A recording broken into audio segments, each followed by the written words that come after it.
Hello students, HS ৰিজাল্টৰ notification আহি গ'ল। আজিৰ নটিফিকেশ্যন এটা আহিছে যে এতিয়া পেটাৰ্ণটো চেঞ্জ হৈছে। পেটাৰ্ণটো চেঞ্জ হৈছে মানে যেনেকৈ আগতে ৰোল নাম্বাৰ দি তোমালোকে গেট ৰিজাল্টত ক্লিক কৰি তোমালোকৰ নিজৰ ৰিজাল্টটো চাব পাৰিবা।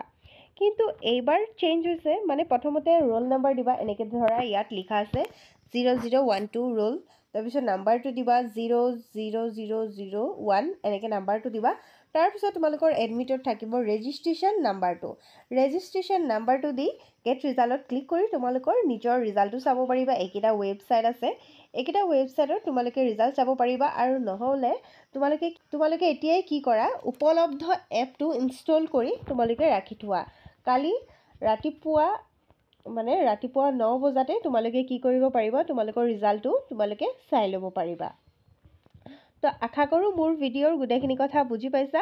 মোৰ ভিডিঅ'টো ভাল লাগিলে লাইক, কমেণ্ট, শ্বেয়াৰ কৰিব, চেনেলটো ছাবস্ক্ৰাইব কৰিবা। ধন্যবাদ।